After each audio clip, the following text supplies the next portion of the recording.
sinceramente opino que el primer Vargas Llosa es fantástico y maravilloso, y que el último Vargas Llosa es un muy buen escritor, pero algunas de sus últimas novelas pues dejan un poco que desear o no están tan a la altura.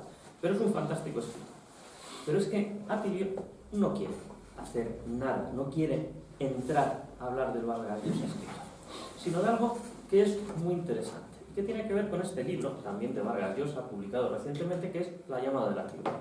Es el Vargas Llosa que a lo mejor todo el mundo, todos conocemos hoy. Y cuando digo todos no me refiero solo a los pocos sectarios que estamos reunidos aquí, sino a todo el mundo en general. Es el Vargas Llosa mediático. Es el Vargas Llosa que se ha emparejado con una dama del papel cuché como Isabel Preisler. Es el Vargas Llosa que ha invitado a los grandes cenáculos literarios, sociales, sobre todo sociales, de todo el del norte global, de Europa, de Estados Unidos, etc. Es ese Vargas Llosa que aparece continuamente en los medios de comunicación, no como, curiosamente, no como el escritor ganador del premio Nobel, sino como el defensor de determinadas causas políticas. Y si defiende esas causas políticas, curiosamente, es porque es premio Nobel. Es decir, hay una utilización del prestigio literario de Vargas Llosa para utilizarlo como un instrumento para difundir determinadas ideas, digamos, que no acaban siendo muy positivas para el 90% de la población, sino para unas élites muy concretas. Pero claro, como lo dice Vargas Llosa, el premio Nobel, algo tendrá que algo saldrá de esto. Y aquí entramos en uno de esos debates que continuamente, últimamente están en torno a múltiples figuras, no solo del presente, sino del pasado, de cómo podemos valorar a un excelso artista que ha sido un gran hijo de puta. No digo que sea el caso de Vargas Llosa. Y cómo hay que saber diferenciar, creo, sinceramente, el valor de un creador de lo que como persona ha sido ese creador. Eso, que podía ser algo que en el libro alguien pudiese decir, ya estamos aquí, eso queda muy claro desde el principio. Atilio lo reconoce, Vargas Llosa es un fantástico escritor, no perdamos más tiempo en eso, pero vamos a la segunda parte. Y entonces lo que hace no es coger, vamos a hacer una cuestión así global y voy a coger ideas, que no. Vamos a coger la llamada de la tribu. La llamada de la tribu en la que Vargas Llosa se confiesa como ese gran adalid del liberalismo neo, entre paréntesis, del arte. Entonces elogia a una serie de grandes figuras del liberalismo y sobre todo del neoliberalismo, Hayek y demás, o Popper lo son. Y entonces Vargas Llosa se atreve, cocinero o zapatero a tus zapatos, y esto no se lo aplicó él, a glosarlos. Y entonces Atilio, desde su experiencia, a quien no he presentado, pero es que creo que es ridículo presentaroslo a quien es Atilio Borón, más bien tendría que presentarme yo, que soy un editor ahí oculto cuyo nombre apenas nadie sabe, y mejor que sea así. Pues de repente nos encontramos, dice, a ver, hay una cosa que es fantástica, dice, Vargas Llosa habla de Adam Smith. Vamos a ver, ¿qué es lo que dice Vargas Llosa de Adam Smith? Vamos a ver lo que decía Adam Smith, y vamos a ver lo que desde un punto de vista de la filosofía política se puede aplicar sobre la figura y la teoría de Adam Smith.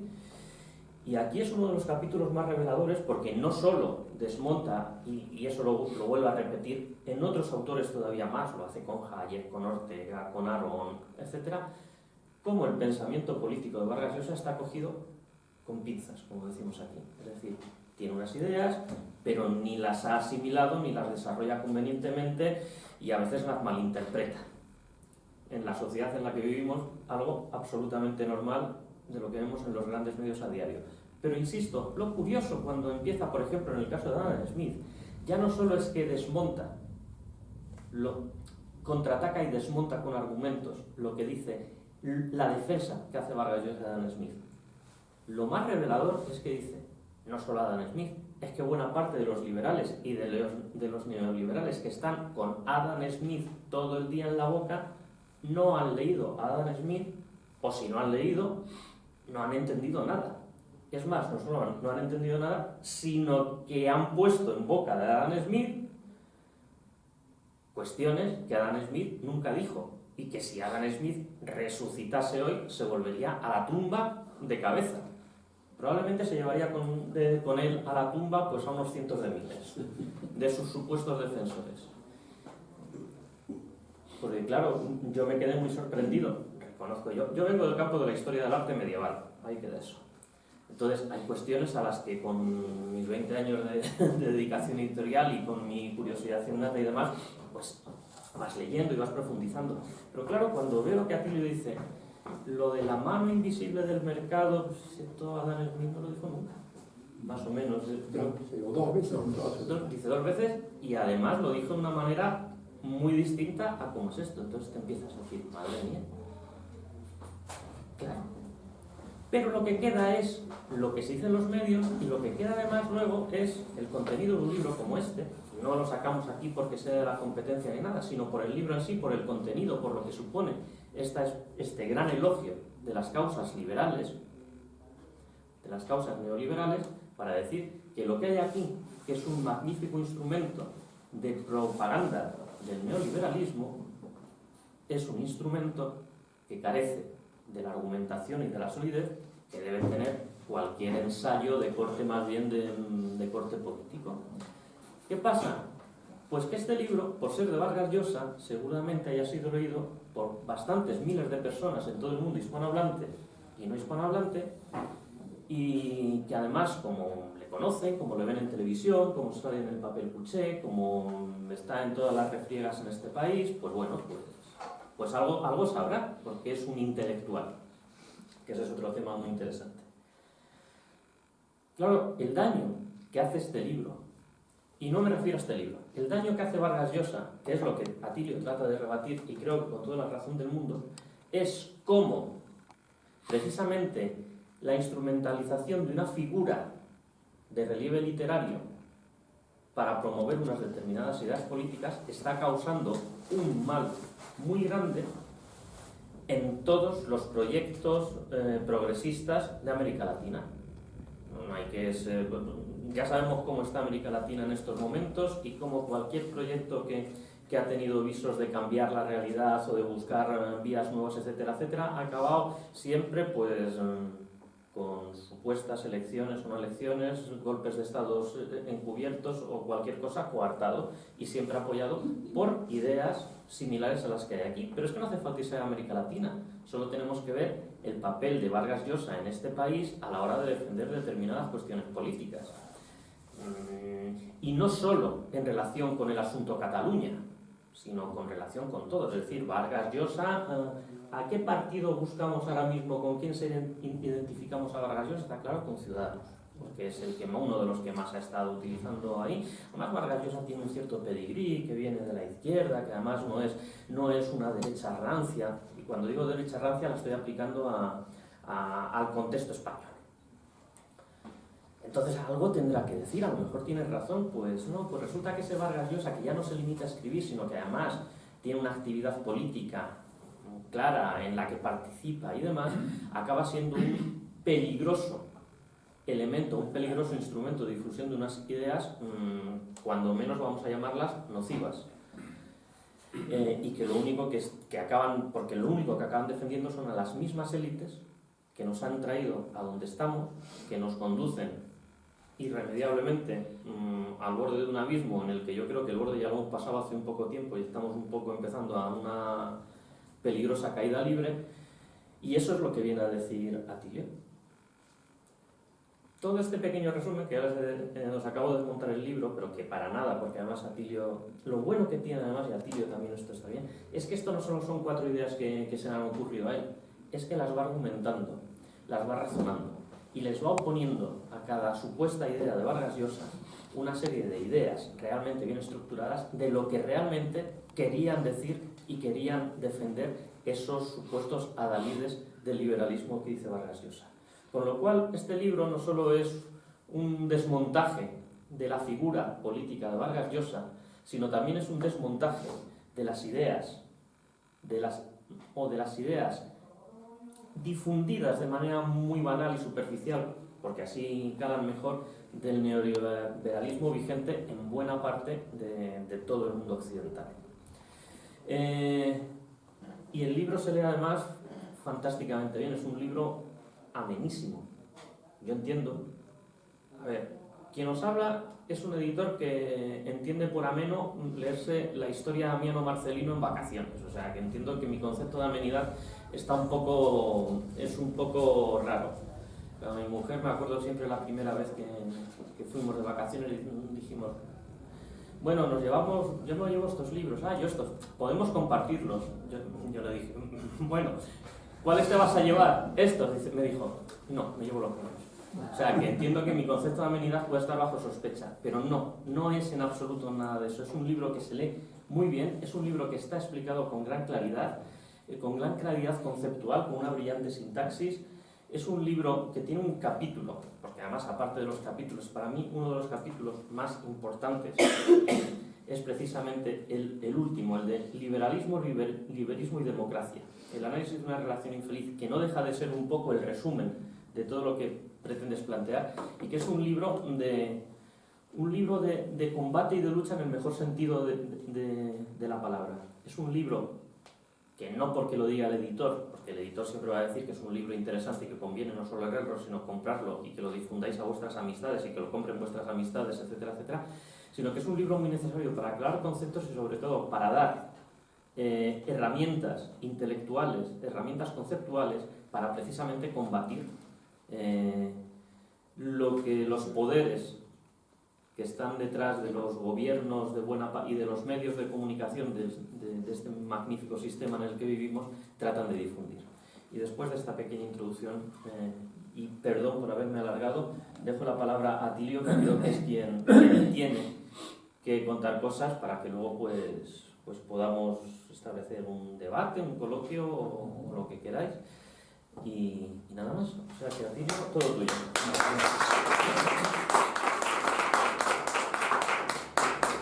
Bueno, muchas gracias Jesús. Bueno, primero quería agradecer a la editorial, a Calvo, digamos, haber aceptado publicar este libro, ¿verdad? O sea que realmente les estoy muy, muy agradecido y lo hicieron en breve tiempo, porque entre una cosa y otra, la versión final con sus correcciones llegó prácticamente para Navidad y no sé si hasta un poco después.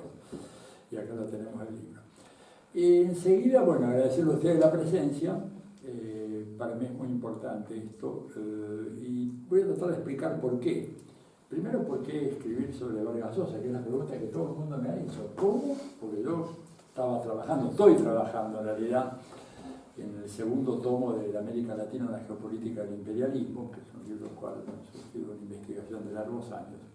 Pero cuando leí este libro, que también me lo llevé para leer de vacaciones, en el verano, y lo leí con mucho interés. En primer lugar, porque al hojearlo yo, antes de comprarlo, me di cuenta que esta era la tercera autobiografía de Vargas Llosa, lo cual ya nos dice algo del personaje. O sea, don Mario tiene un narcisismo que yo tengo que hacer un esfuerzo para buscar grandes figuras históricas, Luis XIV, ¿no? El Passez-moi, del narcisismo de él, porque hay una autobiografía en la tía Julia y el escribidor, claramente, hasta ese momento de su vida. Luego, unos 10, 12 años después, viene con El pez en el agua, que es otra autobiografía. Y esto que es un libro, como él dice, inclusive ya de entrada, para que el público no se llame engaño, dice, no lo parece, pero se trata de un libro autobiográfico. Y en esta autobiografía lo que él trata de hacer es explicar por qué se convirtió al liberalismo. Cosa que a mí siempre me parece importante entender, sobre todo gentes como él, que provienen de una tradición sectaria de la izquierda, como él dice ahí, cuando éramos pocos pero sectarios, bien sectarios. Estaba hablando del grupo al cual él pertenecía. La célula esta del Partido Comunista Cahuide, ¿verdad? Una célula clandestina en la época de la dictadura de Odría, ahí en San Marcos, en la Universidad de San Marcos.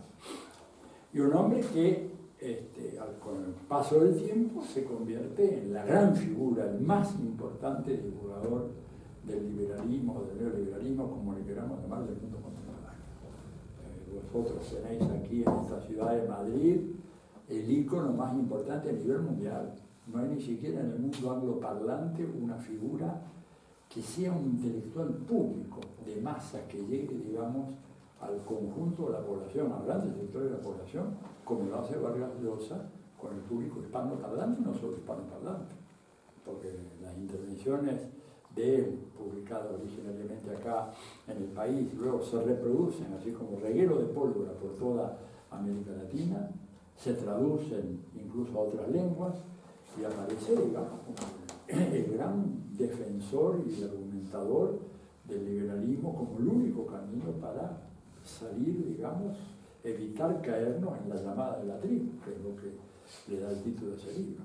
Llamada de la tribu significa volver al colectivismo, abandonar la idea del individualismo creativo, del individualismo que libera, que hace posible que saquemos lo mejor de todos nosotros, y como gran peligro, ¿no es cierto?, que él advierte, y por eso la impresión mía fue muy grande cuando me di cuenta cómo se produjo ese tránsito. Yo lo explico bastante bien, ¿verdad? Pero para que ustedes vean, hasta el año 1971, junio del 71, Vargas Llosa era un personaje que estaba absolutamente identificado con la Revolución Cubana, al punto tal, ¿no es cierto?, que cuando se produce el famoso incidente, el caso Padilla, que es este escritor que bueno, después se demostró que era alguien vinculado a la CIA, tanto es así que después de ser puesto preso por 38 días no más, pero que dio origen a una campaña mundial, Roca no justifica que estuviera preso, no por escritor, sino porque se descubrió que estaba involucrado en actividades contrarrevolucionarias. Estuvo preso ese tiempo, poco más de un mes. Después vivió 9 años en Cuba sin ninguna clase de molestia, hasta que, bueno, obviamente no estaba trabajando en el Estado, hasta que finalmente el senador Edward Kennedy hace un arreglo con el gobierno cubano y se lo lleva a los Estados Unidos y finalmente termina su vida en Canadá, creo, ¿no es cierto?, 10 o 11 años más. Pero fue un caso clave, el caso de Alberto Padilla, que provocó la ruptura de muchos intelectuales, no solamente de América Latina, sino de Europa, con la Revolución Cubana. Y en ese momento, cuando arrecia la campaña en contra de Cuba, cuando ya Vargas Llosa estaba desengañado de Cuba, escribe esto, que yo me permito citar, les leo, que son unos pocos renglones, en defensa de Cuba. Estamos hablando del 71, junio del 71. Dice textualmente: cierta prensa está usando mi renuncia al comité de la revista Casa de las Américas para atacar la Revolución Cubana desde una perspectiva imperialista y reaccionaria. Quiero salir al frente de esa sucia maniobra y desautorizar enérgicamente el uso de mi nombre en esa campaña contra el socialismo cubano y la revolución latinoamericana. Mi renuncia es un acto de protesta contra un hecho específico que sigo considerando lamentable, pero no es ni puede ser un acto hostil contra la revolución cubana, cuyas realizaciones formidables para el pueblo de Cuba son llevadas a cabo en condiciones verdaderamente heroicas, que he podido verificar personalmente en repetidos viajes a la isla. El derecho a la crítica y a la discrepancia no es un privilegio burgués. Al contrario, solo el socialismo puede asentar las bases de una verdadera justicia social, dar a expresiones como libertad de opinión o libertad de creación su verdadero sentido. Es el uso de ese derecho socialista y revolucionario que he discrepado del discurso de Fidel sobre el problema cultural, que he criticado lo ocurrido con Alberto Padilla y otros escritores.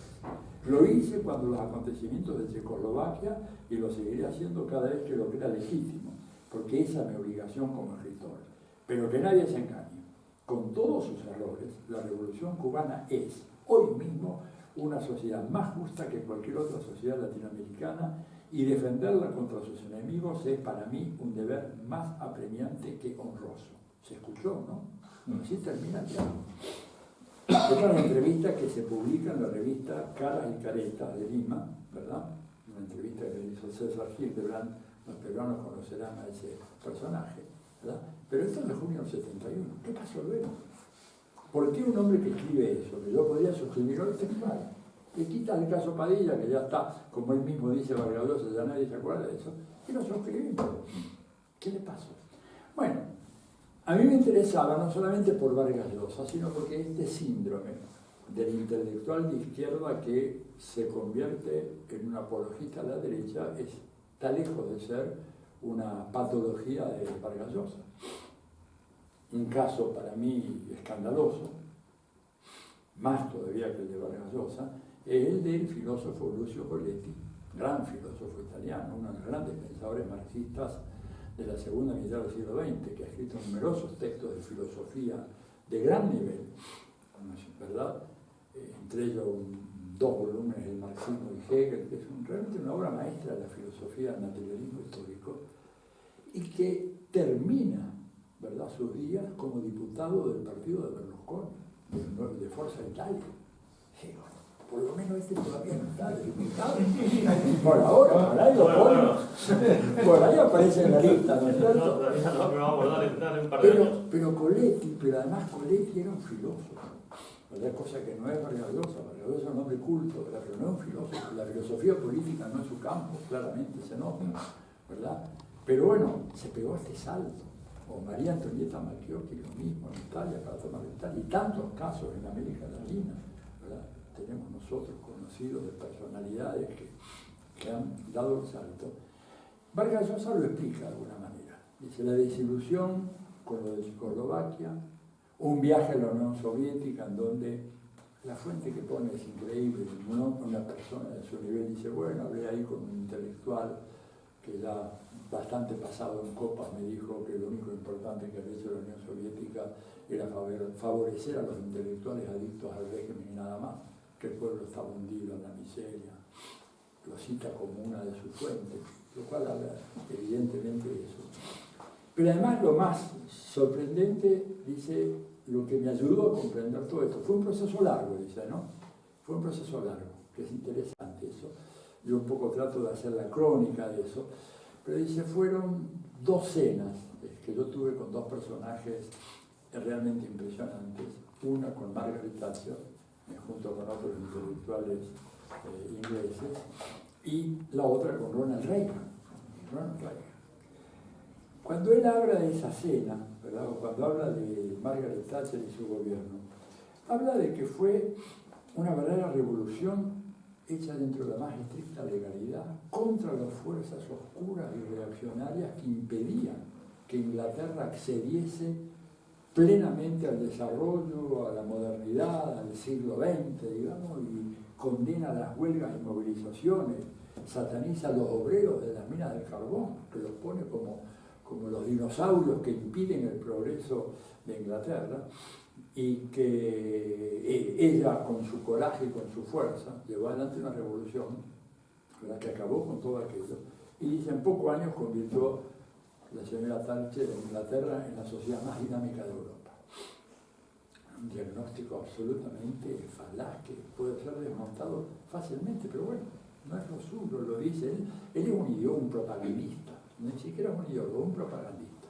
Toma esta idea y como escribe también, por eso el nombre el hechicero, ¿verdad? El hechicero que hechiza con la magia de sus palabras, que es realmente lo que este hombre tiene, pero habla y lo que confiesa, dice, después de la cena, dice, no hay nada de qué avergonzarse. Y hay mucho para sentirse orgulloso de tener una gobernante de ese temple, esa cultura, esas convicciones como Margaret Thatcher. Y cuando habla de Reagan, dice, bueno, defendía posiciones conservadoras, pero era un extraordinario divulgador de las teorías liberales que sin duda conocía de manera un tanto general, mientras que la señora Thatcher era un poco más precisa e ideológica. Y después más adelante confiesa algo, que porque Reagan le dijo, él le fue a preguntar si había leído a Faulkner, a Hemingway, a John Paso, y el otro le dice que lo único que habían leído era historietas de cowboys. Eso, además Reagan dijo eso cuando estaban las primarias, cuando le preguntaban en su formación, dijo, no, yo literatura, cómics de cowboy, esto fue lo que yo leí toda mi vida. Un hombre de una incultura en el sentido así específico, formidable. Y lo cual me permite a mí gastar una ironía, ¿no es cierto?, que he tratado de controlarme, algunas, bueno, no podía, ¿verdad? Pero digo, bueno, ¿cuál es la diferencia entre esta revelación así extraordinaria que tiene con esas 2 cenas Vargas Llosa y San Pablo, ¿verdad? En el camino a Damasco se le aparece nada menos que Cristo, el Espíritu Santo, y lo increpa. ¿Por qué? ¿Por qué persigues a mi gente? ¿Por qué persigues a los apóstoles? Y se convierte. San Pablo, de gran inquisidor en contra de los cristianos, se convierte, como muy bien lo dijo Gramsci, en el Lenin del cristianismo, ¿no?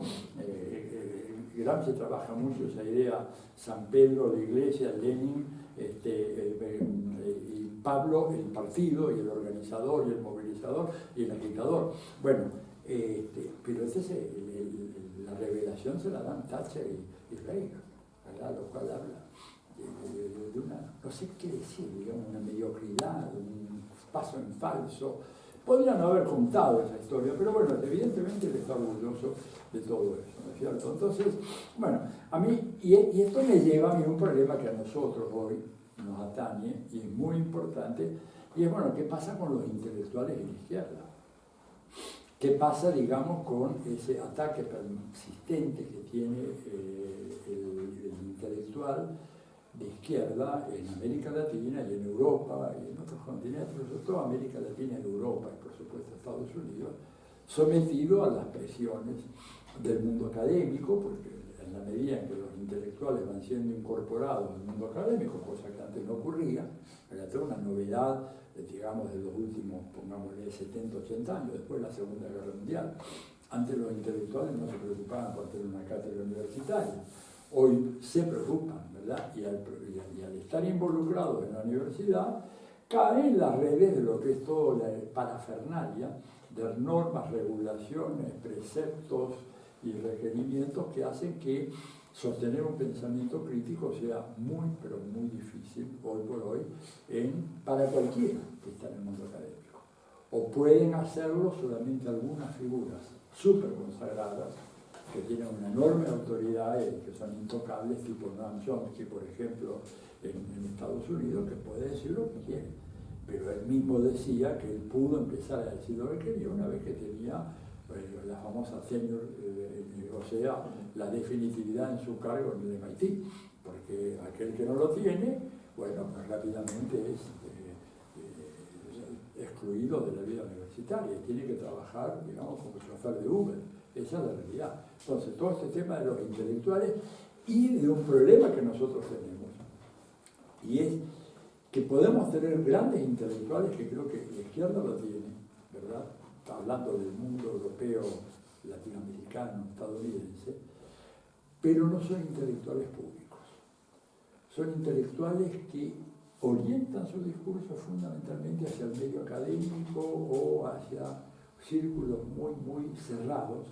Y a diferencia de Vargas Llosa, que en esos ejemplares es un modelo de imitar, es un hombre que escribe, ¿no es cierto? Y que escribe de una manera muy sencilla, que a mí realmente me agrada mucho. Y cita para esto a Ortega Gasset cuando dice la sencillez en el escrito, la cortesía del filósofo, decía Ortega. Y él toma eso al pie de la letra, y yo trato de hacer lo mismo, ¿verdad? También ser sencillo en las explicaciones, porque las explicaciones alambicadas, innecesariamente complejas, no revelan un mejor conocimiento, un conocimiento más profundo, sino revela en muchos casos una cierta confusión en la cabeza del autor. Él escribe esto de una manera notablemente sencilla, y nosotros en el campo de la izquierda tenemos más bien situaciones completamente diferentes.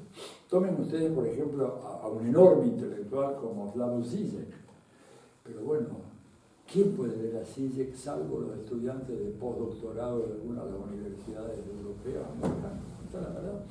Tengo un enorme respeto por Žižek, pero es una obra que no llega, no digamos a la clase obrera, no llega ni siquiera al público que lee periódico y que se interesa en la política. O mismo Alain Badiou, en el caso de Francia, ¿no es cierto?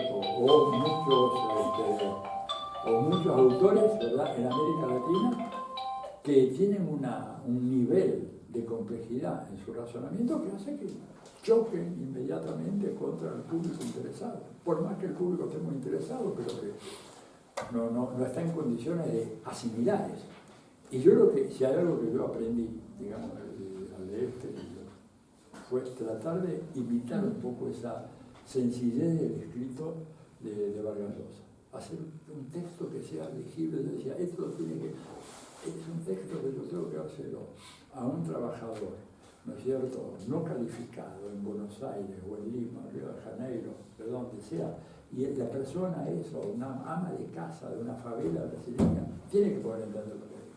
Y si no lo entiende, porque ya estoy yo creyendo en las redes, en las trampas del academicismo, y entonces me pareció importante justamente preservar eso. Pero realmente eso que ha hecho Vargas Llosa, que le ha dado esa proyección, es realmente un ejercicio admirable. Y no tenemos nosotros un Vargas Llosa que sea un intelectual público de ese nivel. Claro que tiene a su favor otras cosas. Digo, hablar a favor del establishment siempre te permite, una vez que tú tienes esa capacidad, pero además tienes que tener la posibilidad de difundir. Y él tiene una posibilidad extraordinaria. Cualquier cosa que él diga, cualquier cosa que él escriba, de inmediato reverbera por todo el mundo hispanoparlante, y no solo hispanoparlante. En Brasil creo que también Vargas Llosa, ¿verdad?, es leído, se lo lee también en Inglaterra, se lo lee en Estados Unidos. Hay todo un emporio mediático que transmite toda esta idea. Entonces, por supuesto, la obra de él cala muy profundamente y establece una especie de sentido común en la sociedad. ¿Cómo no va a ser dictador Maduro si Vargas Llosa lo dice? Vargas Llosa dice que es un dictador, bueno, pues debe ser un dictador. Vargas Llosa dice que es un peligro que López Obrador sea gobernante de México, y evidentemente se monta una enorme campaña. Yo seguí muy de cerca la campaña de López Obrador en México y las intervenciones permanentes de Vargas Llosa previniendo a los mexicanos que ni se les ocurra. Ahora que el chavismo ya ha demostrado su descomposición y su decrepitud, ustedes van ahora a votar a un chavista, un Castro chavista, digamos. Si vieras cómo resonaba esa voz en México, la acabo de votar en México la semana pasada, me contaban los amigos el impacto que tenía toda esa visión de Vargas Llosa, ¿verdad? Y bueno, por eso me parece importante salir a debatirlo. Y el libro, en el fondo, lo que hace es ir tomando uno por uno, ¿verdad?, los argumentos centrales de estos 7 autores que él analiza, que son los autores, digamos, canónicos dentro del liberalismo, comenzando por Smith, siguiendo por Isaiah Berlin, Ortega, Raymond Aron, Popper, von Hayek, Jean-François Rebel, y viendo, bueno, a ver si realmente estaba bien fundamentado lo que decía. Y realmente cuando uno analiza, sobre todo cuando parto el primer capítulo, se lo dijo Adam Smith, bueno, y es realmente notable la distorsión o la lectura absolutamente sesgada o mala o equivocada que Vargas Llosa tiene de Adam Smith, porque Adam Smith era un humanista, Adam Smith era un hombre que no creía en los mercados, así de simple, pero bueno, la interpretación que se ha establecido y que es la canónica y que se enseña en todas las escuelas de economía, lo hacen como partidario de un librecambismo radical, cosa que no es verdad. Cosa que no es verdad, como decía recién, él la expresión la mano invisible la usa una vez en un libro de casi 800 páginas como la teoría de los sentimientos morales, al pasar. La usa al pasar, y digo, no es que hay un capítulo, ni siquiera un apartado, un subcapítulo que diga sobre la mano invisible, nada. Y después la usa otra vez en La riqueza de las naciones, también al pasar, hablando del tema del proteccionismo y el comercio exterior de Inglaterra. Nada más. Pero es muy interesante porque es una metáfora que habla y proyecta la imagen de una sociedad que se organiza de la manera mejor posible gracias a esta fuerza que nadie controla, que es el libre mercado. Y es lo que está como el gran descubrimiento, si dice Vargas Llosa, el descubrimiento del mercado libre como motor del progreso. Ahora, cuando uno lee, y yo revisé textualmente, ¿verdad?, el texto y lo de Adam Smith y lo que decía y lo que no decía, ¿verdad?, en relación al mercado libre y la teoría del derrame, Vargas Llosa pone mucho el acento en que gracias a esa mano invisible, ¿verdad?, se produce la asignación racional de los recursos y de la riqueza, que es un poco el discurso que los encontramos los economistas de España hoy, los del gobierno, los de Argentina, los de Brasil. Dice, saquemos el Estado de medio. El Estado es el gran perturbador de este delicado equilibrio, este delicado institución que nadie creó, dice Vargas Llosa, no es cierto que lo dice Adam Smith, dice otra cosa, Y entonces hay una cita, ¿verdad?, que conviene que se la lea nada más, cuando Vargas Llosa habla a propósito de esto, dice: los amos, o sea, los comerciantes, los industriales y los terratenientes, raramente se reúnen aún por entretenimiento o diversión, sin que la conversación termine en una conspiración contra el público o en una componenda para aumentar sus precios. Es imposible que ninguna ley evite este tipo de encuentros o hacer que ellos sean consistentes con la libertad y la justicia. Pero la ley no debe hacer nada que facilite esta tipo de reunión, y mucho menos que la torne necesaria. Y después termina: los patronos, siendo poco en número, pueden asociarse mucho más fácilmente que los demás. Y la ley, además, autoriza, o al menos no prohíbe esas asociaciones, mientras que sí prohíbe las asociaciones de los trabajadores. O sea, acá Smith claramente dice: las clases dominantes se reúnen, se organizan, conspiran en contra del público, contra los trabajadores, pero la ley, la Combination Act, que estuvo en vigencia hasta muchos años después de muerto Adam Smith, impide la combinación de los trabajadores, ¿verdad? Y dice: los patronos están siempre y en todo lugar en una suerte de asociación tácita, constante y uniforme para impedir el aumento de los salarios y para aumentar el precio de sus mercancías. ¿Qué tiene que ver esto con la imagen del libre mercado que lo fue? Digo, Adam Smith era un pensador demasiado refinado. Y yo estoy en una especie de cruzada teórica para recuperar al verdadero Adam Smith, que no tiene nada que ver con estos tipos. Se han apropiado de una figura que no es de ellos, ¿verdad? Y les digo, porque podríamos hablar toda una charla sobre Adam Smith, y termino con esta referencia. Hay un estudio que este hombre debería haber conocido, pero como este no es su campo, Zapatero a sus zapatos, decía, ¿verdad, Jesús? ¿Verdad? Muy antiguo, del año 1927, un artículo que quedó dentro de la maravilla que es la Internet, que como yo suelo decir, la Internet es como un océano que la superficie está llena de basura, pero que si tú dejas de lado la basura y te sumerges, en el fondo encuentras cosas extraordinarias, como este artículo, perdido por ahí, llamado Adam Smith y el laissez-faire, del Journal de Economía Política de la Universidad de Chicago del año 1927. Miren qué joya, donde este señor Wiener demuestra la cantidad de referencias a la intervención del Estado que Smith consideraba necesarias para el buen funcionamiento de la economía.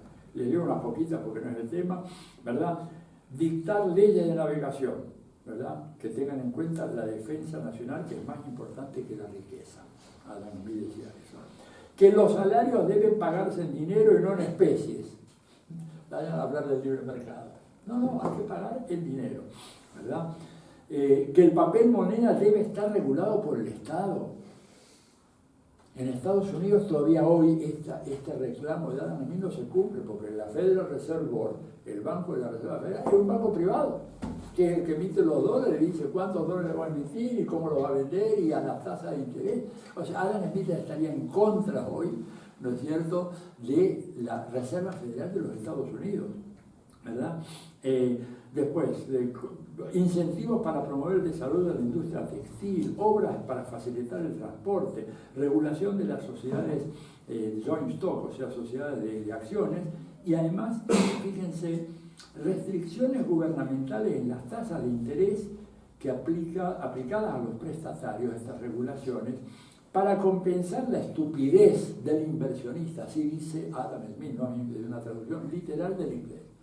O sea, para que los estúpidos inversionistas no caigan en manos de los prestatarios, el Estado debe intervenir fijando entonces tasas de interés. Este es el verdadero Adam Smith, que por supuesto Vargas Llosa pasa totalmente por alto, ni mira esto. En fin, bueno, esto para el capítulo de Adam Smith, y hay muchas otras cosas más. Uno de los autores favoritos de él, al cual le dedica más tiempo, es a Hayek, a Popper, Karl Popper, ¿no es cierto?, que él lo considera el más grande filósofo del siglo XX, Karl Popper, que ahí le puse yo un título de nuevo, ¿cómo se llama? El cerrajero frustrado, creo que es algo así, de la sociedad abierta a sus enemigos, pues no se abre la sociedad, se cierra cada vez más. Pero fíjense qué dice de Hayek. Hayek recibió, el destino le deparó, dice Vargas Llosa, la mayor recompensa a la que puede aspirar un intelectual. dos puntos. Ver cómo la historia contemporánea, o al menos los gobiernos de Ronald Reagan en Estados Unidos y Margaret Thatcher en el Reino Unido, confirmaba buena parte de sus ideas y desautorizaba a sus adversarios. O sea que la mayor recompensa para un intelectual es haber sido reconocido por dos criminales de guerra, porque no nos olvidemos que estamos hablando de dos criminales de guerra que si el mundo fuera justo habrían sido enviados a una cárcel de máxima seguridad por la Corte Penal Internacional. Los dos, tanto Reagan como Margaret Thatcher, por su involucramiento en las aventuras militares de Estados Unidos, etc. Bueno, pero lo interesante, ¿no es cierto?, es que toda esta teorización de Hayek sobre el efecto derrame, acá puse simplemente un cuadrito porque traté también de ser escueto y no cansar al lector con estadísticas ni nada. Cuando uno mira, ¿verdad?, lo que ha pasado con esa teoría de Hayek diciendo dejen que los ricos se enriquezcan, que luego viene el efecto derrame, esta copa cuando la riqueza de los ricos llega al borde empieza a chorrear hacia abajo y los pobres van a recibir esas migajas. Datos de estados oficiales del Tesoro norteamericano entre 1989 y el 2013. Participación en la riqueza de diferentes grupos de familias. El 10% más rico pasa de tener el 20% de la riqueza nacional en ese periodo, que es apenas por casi un cuarto de siglo. El 10% más rico pasa de tener 20% al 51% de la riqueza nacional.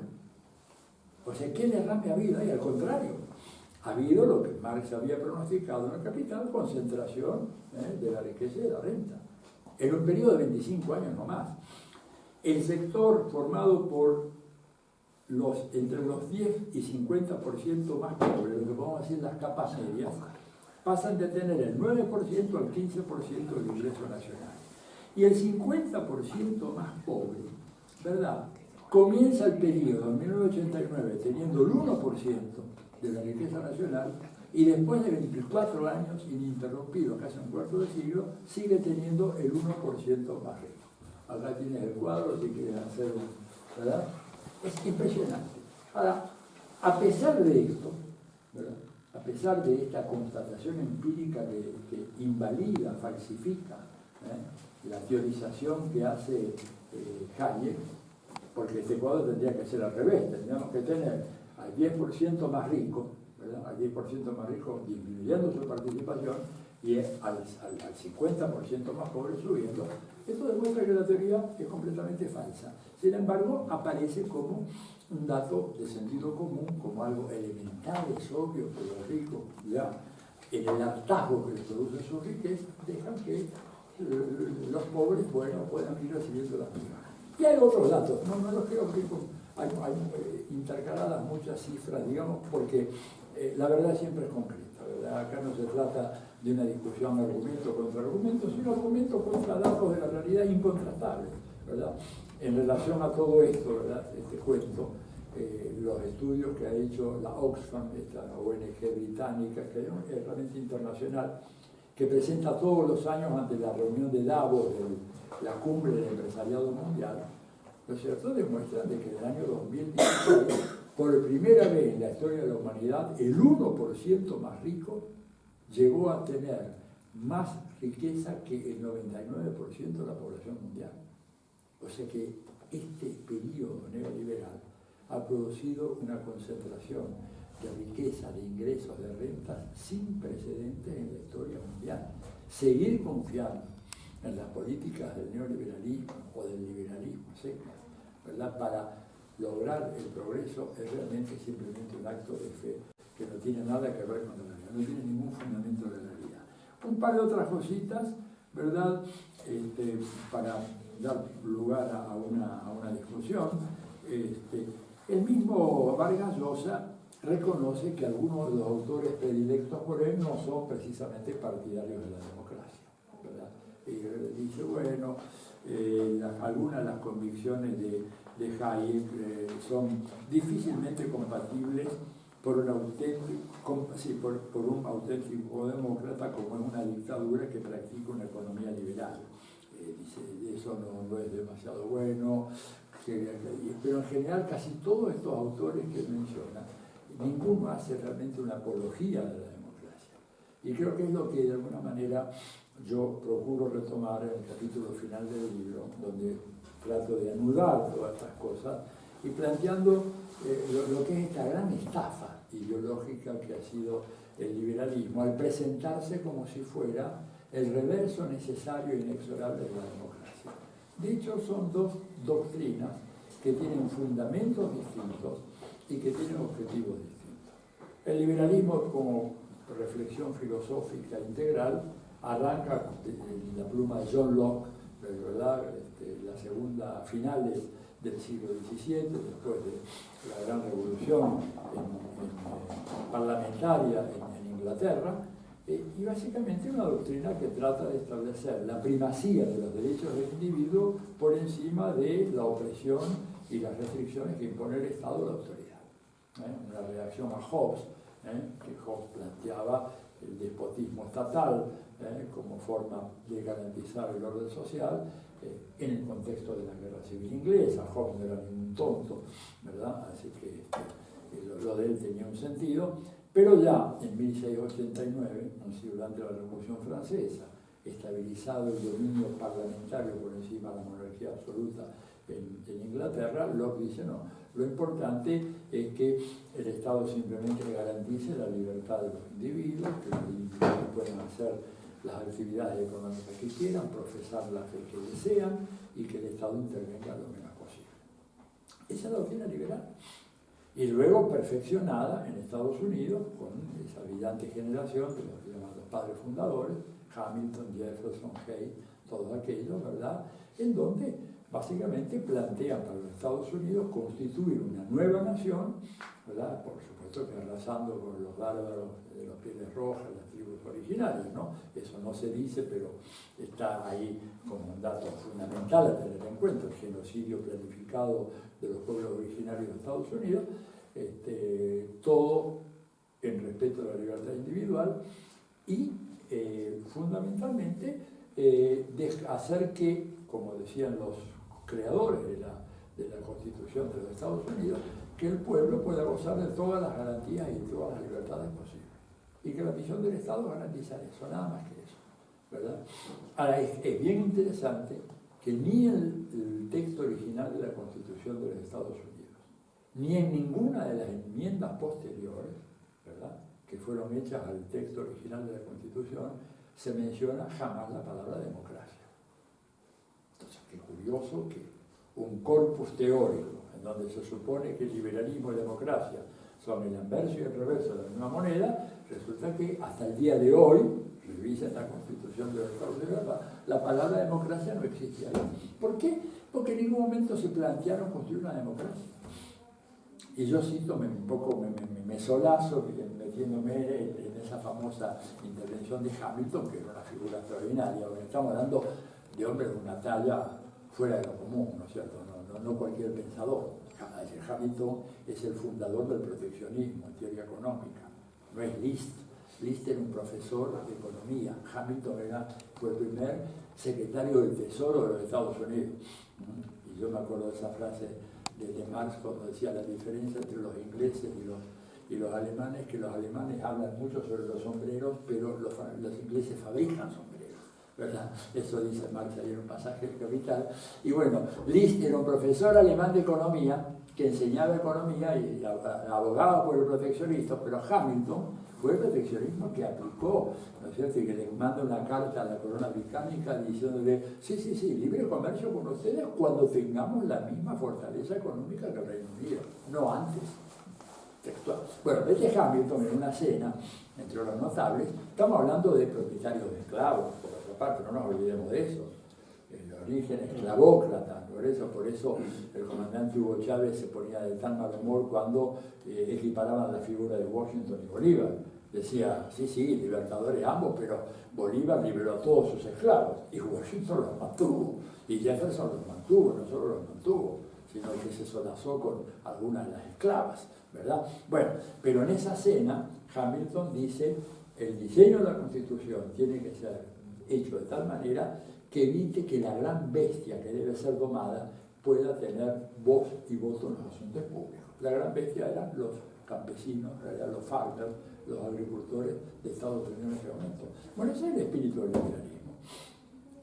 Por eso no hay un solo autor de la tradición liberal, y esto un poco ya lo tomo al final del texto y no me da algo más para poder dialogar con ustedes. Esto es lo que, en la parte final del texto, yo me pregunto, bueno, ¿cuál es el gran pensador liberal que ha hecho un abogado, ¿verdad?, a favor de la democracia? No hay uno, no hay uno. Uno puede ser un Tocqueville, un gran estudioso de la democracia, pero Tocqueville consideraba la democracia una desgracia, él la presenta con características apocalípticas, dice, es una ola que viene arrasando con todas las libertades, los privilegios, los derechos desde hace 800 años, que amenaza con acabar con la poca libertad que tiene nuestra sociedad. Ese es Tocqueville, es un estudioso de la democracia, pero no es un teórico de la democracia. Y el otro es, otra gran figura, John Stuart Mill, ¿verdad? Pero Stuart Mill en Inglaterra proponía, en primer lugar, el voto calificado. En segundo lugar, ninguna posibilidad de que votaran a las mujeres, ¿no es cierto?, a las que equiparaba con los lunáticos y los niños menores de edad sin todavía uso de la razón. Y vuelvo a repetir, un voto calificado, o sea, la idea de evitar de todas maneras lo que Smith llamaba una legislación proletaria, que hubiera significado la apropiación de los dueños, de los propietarios. O sea que no hay.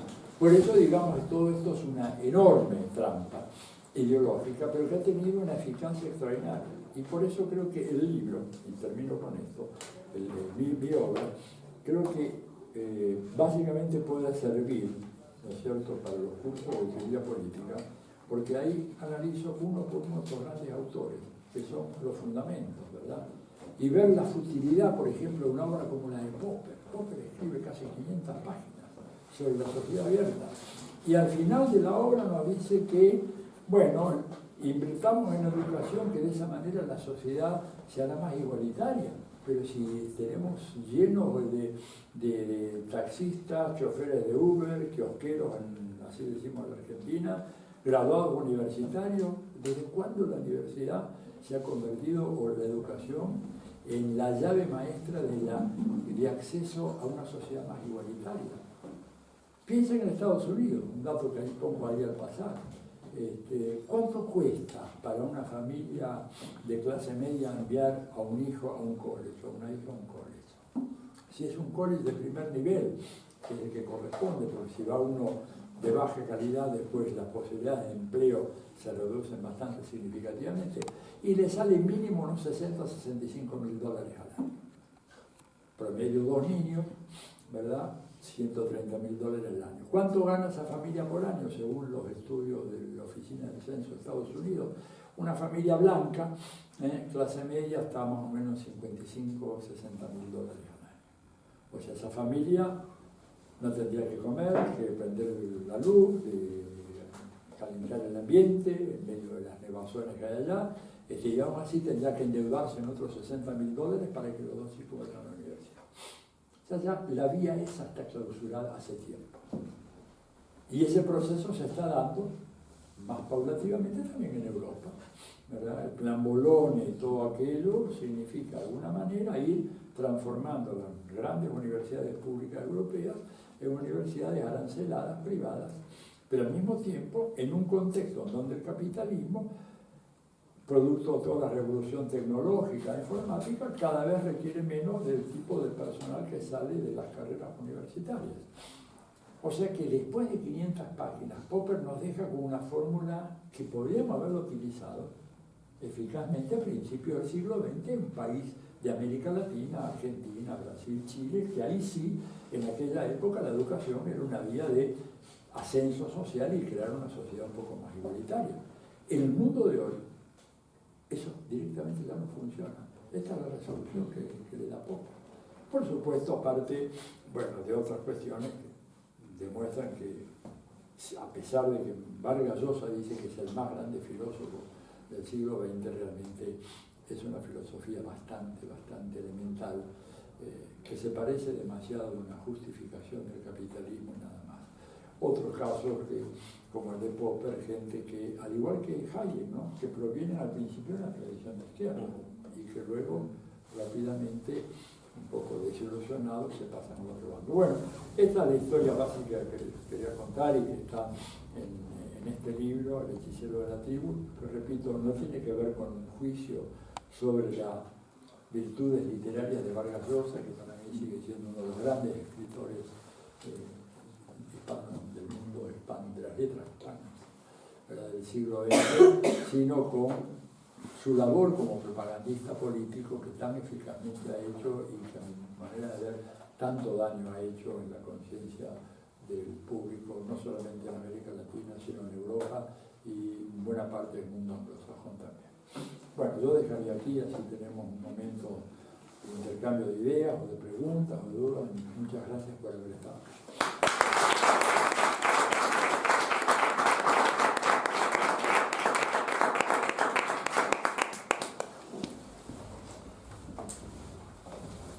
Bueno, pues es el momento de que si cualquiera de vosotros tenéis alguna pregunta o cuestión, pues que la hagáis. Porque además el libro da mucho de sí. Sí. Yo tenía una pregunta, sí.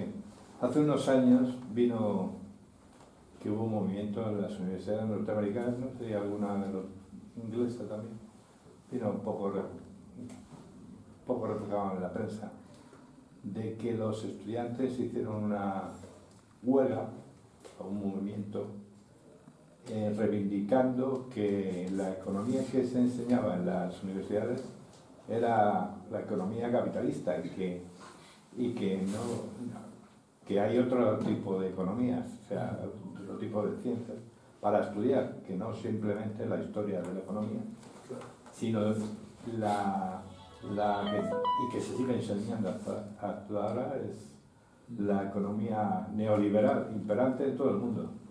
¿Eso sabe usted algo al respecto? Sí. ¿De cómo quedó eso? Quedó en que fue aplastado todo ese movimiento, porque fíjate que hoy en día la economía, desgraciadamente, que se enseña en todo el mundo, es la economía neoclásica, es la que tú necesitas para tener tu certificado como economista. Si tú vas diciendo, no, yo no he tomado el curso de economía neoclásica, no he leído a Dornbusch, no he leído a Samuelson, no he leído ninguno de los manuales, pues tú directamente no tienes el certificado del oficio, así de simple.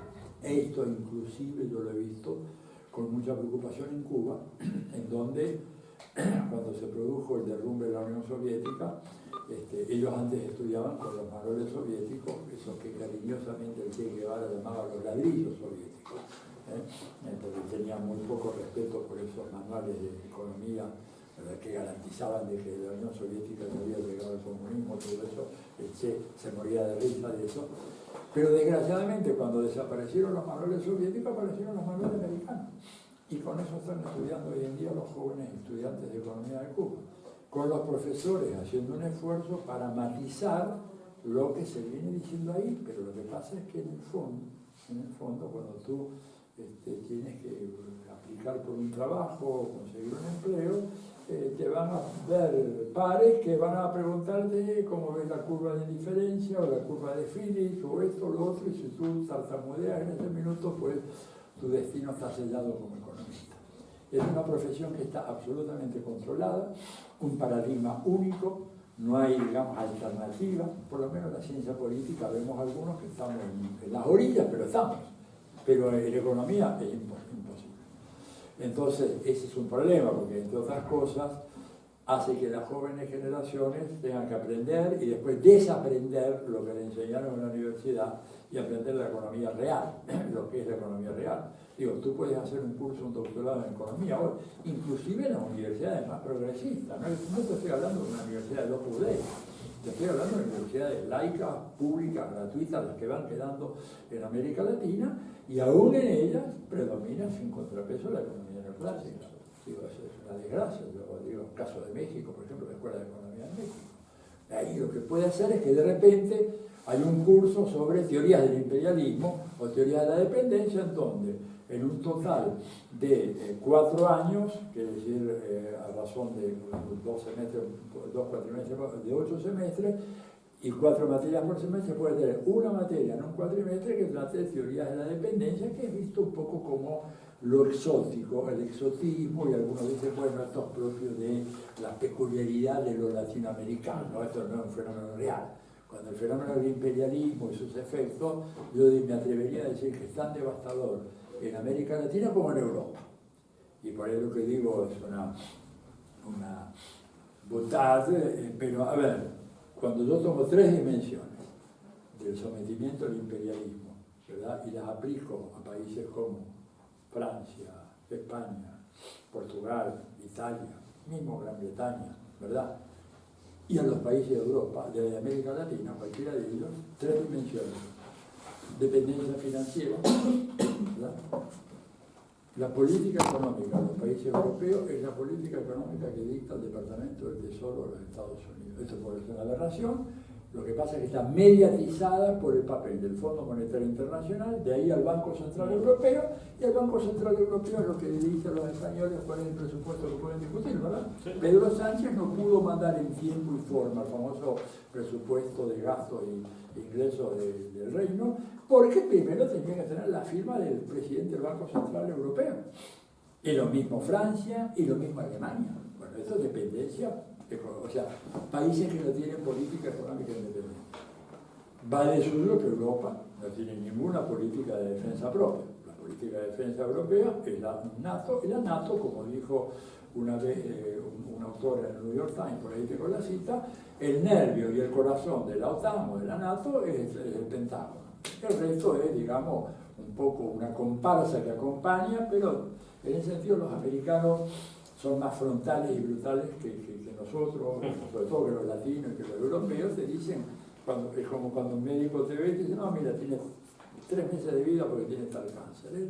El médico latino o el latinoamericano, el africano, no, que Dios, que por ahí la Virgen, cuidado, tal vez hay tal cosa. No, ellos te dicen así brutalmente la cosa. O sea, no hay política de defensa europea, está la OTAN. Han consentido en Europa, gobierno, no los pueblos, por favor, el más profundo respeto por los pueblos de Europa. Digo, pueblos que están sometidos a gobiernos realmente incalificables en su nivel de corrupción y en su indiferencia. Entonces tampoco hay política de defensa. Y tampoco hay política exterior europea. O sea, aparece un payaso en Venezuela que se autoproclama presidente pro tempore o temporario. Una figura que no existe en la Constitución, porque podrían haber elegido algo. Bueno, a los 3 minutos aparece un tuit de Trump diciendo es el presidente legítimo de Venezuela porque el otro es un usurpador. Y los gobiernos europeos, acá donde nació la ilustración, la filosofía política, Hegel, Marx, Hume, Hobbes, Locke, esos gobiernos, el heredero todavía, al toque aprueban lo que dice un ignorante como Trump, que acaba hace unos pocos días de hablar de los 3 países mexicanos que se están infiltrando en los 3 países mexicanos, oyeron bien, Guatemala, Honduras y Nicaragua, casi, bueno, y los gobiernos de acá, ¿verdad?, lacayos y serviles, siguen lo que Estados Unidos dictamina. O sea que el imperialismo acá es un fenómeno tan letal, tan brutal como en América Latina. ¿Cuál es la diferencia? Que allá tenemos conciencia de eso. No todo. No todos, hay muchos allá que todavía son. Pero acá me parece que el grado de conciencia de que están dominados por el imperialismo es mucho menor. Y yo estoy viendo que acá hay todo un tema de rusofobia, me están diciendo mis amigos, yo pregunto más elementales de patria, aquel niño que dice, che, pero el rey está desnudo, ¿no? ¿Cuántas bases rusas hay en Europa? Ni una. ¿Cuántas bases americanas hay en Europa? ¿Cuántas hay en España? ¿Verdad? Por lo menos 2 o 3, Rota y no sé cuál más. Se están poniendo al lado de Rusia. Bueno, todas. Y Alemania, las bases que tienen. ¿Sabe? En Alemania está el comando central del Africom, o sea, el comando africano, que ningún africano lo quiere allá, lo tienen los alemanes. Entonces, dependencia del imperialismo de una manera, pero vergonzosa. Sin embargo, el tema está sellado, de eso no se habla, son como los peores secretos de las familias aristocráticas que no quieren que se sepa que el marqués, entre paréntesis el marqués de Vargas Llosa, gracias a Juan Carlos, el marqués se acaba de encamar con la mucama y tiene un hijo mestizo por ahí. De ese secreto no se dice, no se habla del imperialismo y su efecto en Europa, no se habla. Y Europa está tan sometida. Y por eso Europa y la Unión Europea, los gobiernos, cuando digo Europa, por favor, no estoy hablando de vuelta de los pueblos, sino de los gobiernos. Los gobiernos europeos carecen de todo gravitación en la escena internacional. Cuando Europa hasta, digamos, principios del siglo XX era referencia obligada, necesaria en la política internacional. Es más, el idioma de la diplomacia hasta prácticamente la Segunda Guerra Mundial era el francés. Se acabó todo aquello. Europa hoy no gravita, pudiendo gravitar. España pudiendo tener una gravitación enorme a la hora que decidiera ponerse a la cabeza de las causas justas de los pueblos que fueron colonias españolas, que le darían a España un poderío. Yo esto, mira, lo dije en víspera del 1992, que había dinero a chorradas que venía de España, todo para festividad, nada para estudios. Pues yo dirigía un instituto de estudios europeos, no recibimos ni un peso, pero si queríamos hacer una fiesta, una gran fiesta, ¿verdad?, al estilo de eso que canta Serrat en la fiesta de mi pueblo, eso había dinero lo que quisiera, pero para hacer estudios concretos, ni un peso. Pero preciso la estrategia de todo, tiene que ser la espectacularización de todo. Y hay una cuestión que has dicho antes y que me parece tremendo y tristísimo, dicho desde España, que es, decías, bueno, España podía aprovechar para eso, sí, pero para eso España tendría que prestar atención a esa peculiaridad latinoamericana que nunca presta atención y me duele mucho, porque cuando uno rasca un poquito en América Latina, en el pensamiento político, en el pensamiento económico, en debates sociales, o sea, nos dais mil vueltas aquí, pero aquí nos tapamos los oídos, aquí no interesa. O sea, me parece tristísimo que esa peculiaridad, que has dicho, esa peculiaridad latinoamericana, que lo has dicho con profunda ironía, es que aquí se sigue manteniendo esa gran distancia, no se escucha. A ver, yo recuerdo haber presentado algún libro aquí de un filósofo colombiano, de Castro Gómez. Y recuerdo la presentación que uno decía, bueno, ese concepto es interesantísimo, es nuevo y lo está desarrollando. Y dice, bueno, estamos debatiendo en 30 años, esto más o menos en América Latina. Y en 30 años, y ahora mismo seguimos desde aquí, si digo desde España, como países de Europa, cerrados. Seguimos con la idea de que la Academia Europea es la que sigue marcando luz y faro de los pueblos del mundo, cuando a lo mejor lo que tendríamos es que abrirnos a otros pueblos que están mucho menos mediatizados por los intereses del sistema, de que siempre sean determinados paradigmas los que dominen determinadas disciplinas de las ciencias sociales y las ciencias humanas. Pero bueno, perdón, es que... Déjame que te cuente un detalle más que le va a resultar muy ilustrativo. En el contexto de aquellos fastos de 15 años, yo me acuerdo que, insisto, entonces le digo a los españoles, al gobierno español, digo, pero miren, ustedes que están en la Unión Europea se quejan de que a veces son tratados con cierto aire de condescendencia por franceses, que no les cuesta mucho a los franceses para incurrir en eso, por cierto, ¿no? Digo, pero si ustedes van y dicen, mire, nosotros somos la punta de lanza de 500 millones de hispanoparlantes en el mundo, se sientan a la mesa de otra manera. Jamás lo entendieron, se lo expliqué de una manera o de otra. Y el colmo fue cuando voy un día a la Unión Europea y voy a la famosa Comisión 13, que es la Comisión de Relaciones Internacionales, para hablar con los encargados de América Latina. ¿Sabes con quién me encuentro ahí? Yo dije, bueno, ahí tiene que haber un español o un portugués. No, había un francés y el segundo era un italiano. Ninguno de los dos hablaba ni castellano ni portugués. Digo, bueno, pues esto, entonces, evidentemente, no se puede quejar el gobierno español de que a veces no le presten la atención a España que se merece, porque comete un subsidio lentamente. Sería otra cosa si hubieran tenido una política efectiva para todo, no solamente para América Latina y hispanoparlantes, para los rusos parlantes, para Brasil también. Obviamente le hubiera dado a España una capacidad de negociación en la Unión Europea que nunca tuvo y que fue en desmedro de España, no solamente en desmedro nuestro, porque a nosotros nos hubiera convenido. Una España fuerte en la Unión Europea hubiera hecho posible mejores negociaciones comerciales de todo tipo. Pero España es un factor muy débil, como ya lo es todo el resto de Europa ante el avance de Estados Unidos. Creo que comentarios, más preguntas. Uy, cuántas, qué bueno, a ver. ¿Quién? A ver, primero. Sí, te quiero felicitar públicamente por este nuevo libro, una importancia política fundamental por lo que oímos hasta aquí, lo voy a leer con la más rapidez. Me hace acordar un poco a un libro publicado hace ya varios años por un intelectual brasileño que se tomó el trabajo con mucho estómago de leer toda la obra de Paulo Coelho en aquel momento, y el libro era ¿Por qué Paulo Coelho tuvo éxito? ¿No? Un libro que circuló muy poco en Brasil, muy poco conocido, pero un libro muy importante, porque justamente se tomó el trabajo de ver qué papel tienen estos enormes propagandistas del capitalismo neoliberal realmente existente, ¿no? Entonces, en ese sentido, no estoy comparando las dotes literarias de Paulo Coelho con Vargas Llosa, pero digo, en cuanto a intelectuales públicos, es un trabajo más que necesario, pero si no desmascaramos, si no cuestionamos a estas figuras, realmente estamos perdidos, ¿no?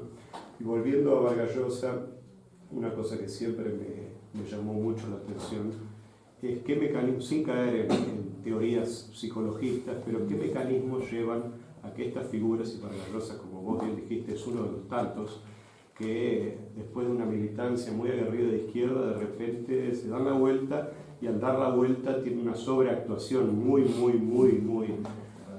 fuerte, en la medida en que tienen que demostrarle a sus nuevos aliados, sus nuevos amigos, que realmente se han convertido de verdad. Podemos agregar, por ejemplo, un tipo como Olavo de Carvalho, que hoy es uno de los grandes intelectuales, guías, luminarias del gobierno de Bolsonaro. Todos estos tipos tenían un origen de izquierda, ¿no? Y entonces tal vez, como dijo cierta vez Pepe Mujica, el poder no cambia a las personas, el poder apenas revela quiénes verdaderamente son. En el caso de Vargas Llosa, después leeré el libro buscando nuevas informaciones, pero quería pedirte si puedes agregar algún otro dato que explique esta conversión y cómo estos estímulos financieros y simbólicos operan. Y sabemos que hay mucho dinero, muchas fundaciones, muchos circuitos que hacen posible que estos personajes se sientan cada vez más cómodos en su papel de grandes propagandistas, o, no es el caso de Vargas Llosa, de grandes ideólogos del imperio, ¿no? Fundaciones, congresos, eventos en los cuales Vargas Llosa es muy requisitado, muy solicitado, muy presente, muy asiduo. Y en fin, recientemente se descubrió también como grandes intelectuales del siglo XX recibían mensualmente su cheque o su depósito bancario de la Central de Inteligencia estadounidense, ¿no? Entonces, la Arendt y otros que eran financiados sistemáticamente, ¿no? Sí. Mira, yo creo que, a ver, alguna gente cuando yo estaba escribiendo el libro hablaba sobre justamente este tema. ¿Por qué? ¿Por qué el Dios de Giro, ¿no? Yo, por lo que pude ver, digamos, claro que esto no es una biografía de Vargas Llosa, yo no soy un psicólogo, un psicoanalista, es obra de alguien que pudiera hacer un análisis más fino, pero mi impresión es que Vargas Llosa tiene un ego de monumentales dimensiones, ¿verdad?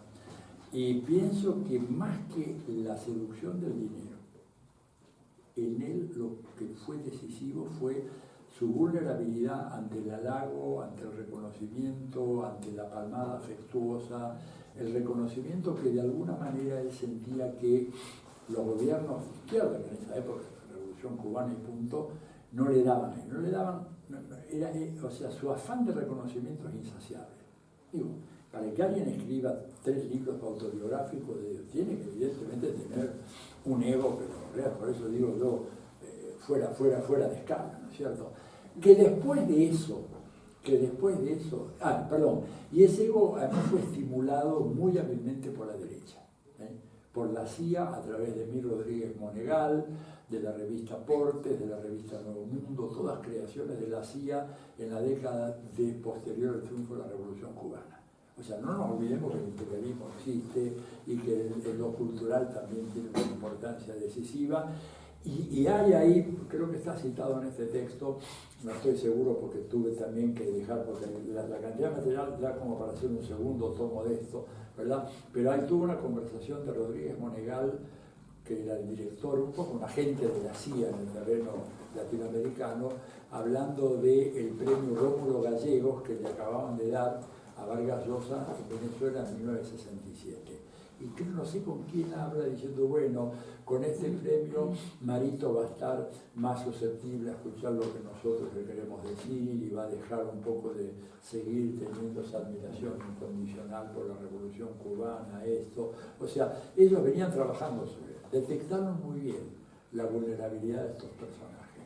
Ellos no te olvides de que antes del Big Data, todo lo demás, tenían servicios de inteligencia muy activos, que sabían cuáles eran los puntos débiles, cómo captar. Captaron a Orwell, George Orwell, ¿verdad? Y cuantos más. Un poco le dedico a ese tema, el contextualizar eso, ¿no es cierto? Y después viene el dinero. Después sí viene el dinero, la fama, la celebridad, las luces. Y además, bueno, una personalidad exuberante, digo. Acá no estamos hablando de un petimetro, estamos hablando de un tipo que escribe, que da conferencias, que se mete en el debate, que tiene agallas, que hace teatro, que actúa. Digo, escribe, actúa y de repente te vende el ticket de entrada, digamos, hace todo.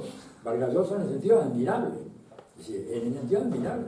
Digo, tiene yo diría, se muere si se lo digo, pero por ahí lo tiene una cultura bolchevique, ¿verdad?, de su acción política, que es impresionante. Entonces, bueno, todo esto combinado me parece, pero el punto de entrada fue su vulnerabilidad ante el halago y al masaje del ego, que para él era absolutamente decisivo, fundamental, y fue lo que lo interna por este camino. Una pena muy grande, porque necesitaríamos tener gente que escribiera como él y que hablara de política, porque fíjate, hay un caso muy interesante. Hay un libro muy reciente, no sé si nos lo sacaron en ACAL, se llama El Boom, o no es de ustedes, bueno, es un librote enorme así, que salió aquí, ¿no es cierto? Y hacen de alguna manera un contrapunto entre las figuras de Vargas Llosa y García Márquez. García Márquez permanece fiel hasta el fin de su vida a la Revolución Cubana, a las causas del socialismo, al anticapitalismo, etc. Pero con un solo detalle. García Márquez dio dos entrevistas públicas en su vida. La segunda, bajo la presión tremenda de Carmen Balcells, que lo obligó a dar esta segunda entrevista a este autor catalán que fue hasta México, pero cuando ya él estaba muy enfermo. Balcells tuvo un problema de Alzheimer muy serio, García Márquez, y prácticamente la entrevista la hizo poco antes. Pero García Márquez no tuvo ni remotamente el activismo en los medios que tuvo Vargas Llosa. Digamos, esta es la diferencia fundamental.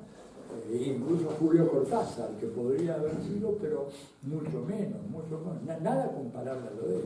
Y no solo porque está parado encima de un imperio mediático, sino también porque hay condiciones de personalidad que me parece que juegan mucho. Y además ese resentimiento que él tiene contra América Latina, que se ve un poco, ¿no es cierto? Por ejemplo, acá hay una cosa muy interesante, hay una pelea entre Popper y este otro Wittgenstein que hacen en Oxford, ¿no es cierto? Y entonces Wittgenstein, que era un tipo que estaba medio loco, ¿verdad? Se arroja sobre Popper, saca un atizador de la hoguera, la chimenea, y se va así con el atizador a atacar a Popper. Y Vargas Llosa describe todo eso con lujo de detalles y dice un arranque de tropicalismo austríaco. Tropicalismo. ¿Quiénes son los tropicales? Nosotros. Y yo me acordé, yo vivía en Chile en aquellos años, cuando Salvador Allende hacía su campaña y propiciaba la nacionalización del cobre, la de la banca, etc. ¿Cuál era la acusación de la derecha chilena? El tropicalismo de Salvador Allende. Fíjate vos cómo aparece esa cosa. Ahora, ¿y por qué ese enojo? Ahí yo creo que el tema, la derrota ante Fujimori, es algo que todavía no ha terminado de trabajar. Él decía, ese chinito no me va a ganar a mí, y el chinito no solo le ganó, sino que lo arrasó, lo sacó definitivamente de la discusión. Tiene ahí un entripado, como decimos nosotros en Argentina, que el hombre no logra resolver, y es lo que hace que sea tan visceral en su crítica a los populismos, a cualquier gobierno, a todo ello, a todo, a Evo, a Correa, no importa quién sea, digamos, basta con que deje de lado los preceptos del liberalismo para que ya sea un personaje etcétera. Bueno, había más preguntas, perdón. Sí, más preguntas. Como para que no sea así, sí que os rogaría que fuesen concretas las preguntas para que pueda ver y así a ti yo pueda responder también. Sí, pues, antes Perdona, aquí sí. sí, antes ha explicado, ha hecho referencia a López Obrador, a cómo la difícil situación en Venezuela ha sido aprovechada para demonizar el gobierno de Maduro y de paso estigmatizar otras alternativas progresistas en el continente. Entonces a mí me ha surgido la duda de qué es lo que pasa con Macri en Argentina después de que ha sido un fracaso en lo económico, en lo social, si eso ha sido también, digamos, algo contrario a esas ideas liberales o si ha surgido alguna justificación por parte de la intelectualidad.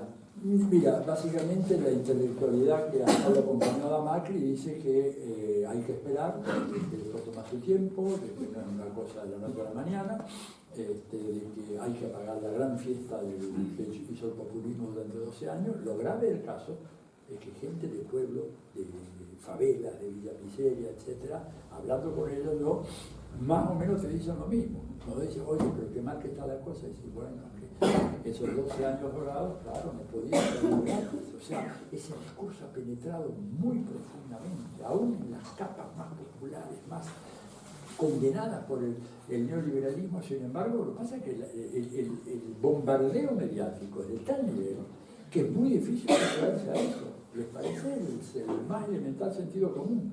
Pero cuando vos le decís, bueno, pero mira, en este país, por ejemplo, los ricos, acá o en Brasil o en Estados Unidos, no pagan impuestos. Y tú pagas muchos impuestos, aunque tengas un sueldo miserable, pero pagas un 21% de IVA en la mayoría de las cosas que consumen. Y las que no son, algunas otras pagan el 11%, pero en todo caso pagan y pagan mucho. Y bueno, no tienen esa información, no la tienen, no hay manera, ¿verdad? Y te vuelvo a repetir, la uniformidad mediática, el ataque además, el ataque por televisión, por radio, por la prensa, por el ejército de trolls que tiene el gobierno de Macri. Ahora, cuidado, y cierro con esto, cuidado con caer en la tentación economicista de decir, porque la gente está mal, está pobre, está sufriendo, va a votar ahora un cambio. Ojalá que sea así, ojalá que sea así. Pero acá hay dos factores de condicionamiento del voto, habrá que ver cuál pesa más en el momento de la votación. El daño económico, el perjuicio económico que han sufrido la gran mayoría de la población en la Argentina, capas medias por igual, o el odio que le ha sido inculcado a todo lo que significa Cristina, el populismo y todo lo demás. El odio es un factor enorme, ¿verdad? Y el temor, el odio está acompañado por el temor, ya desde la época de Hobbes sabemos eso. Entonces, en contra del optimismo que yo veo entre alguna gente de la Argentina, tengan cuidado, porque la situación puede ser muy delicada, pero yo estoy ya cansado de gente que me han dicho a mí, y gente de todas las condiciones sociales, desde capas medias, por supuesto sectores obreros también, que te dicen, y sí, ahora estamos muy mal, pero yo a esa que se ha robado todo, no la vuelvo a votar más, o no la votaría jamás. Cuando tú les preguntas qué se han robado, en Brasil me decían lo mismo, la semana previa a la elección de Bolsonaro. Me decían, ellos robaron todo, 2 pibis, ¿no? Es decir, se robaron todo, dos productos brutos. Y yo decía, pero ¿sabes lo que necesitas para robarte 2 productos brutos?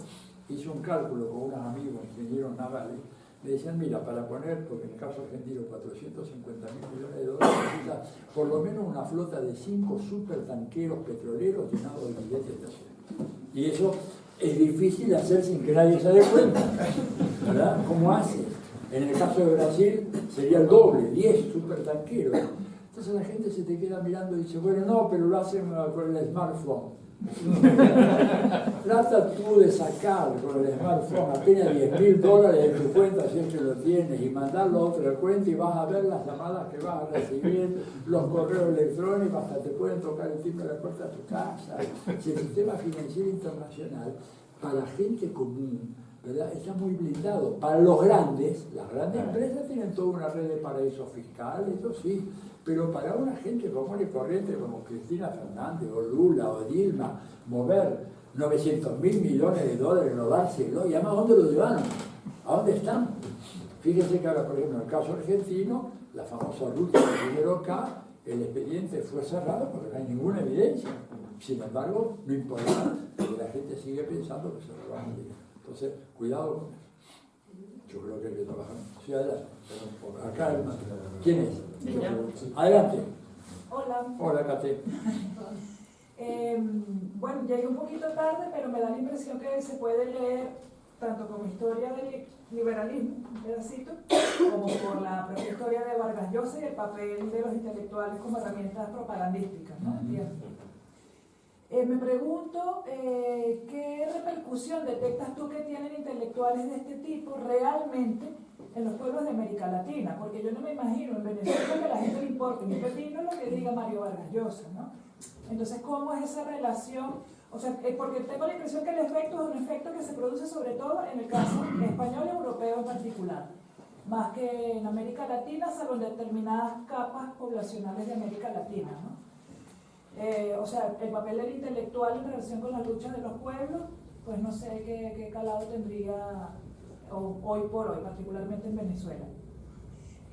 Luego, es que me fueron surgiendo varias cosas a medida que echaban los cuentos, estaban muy buenos.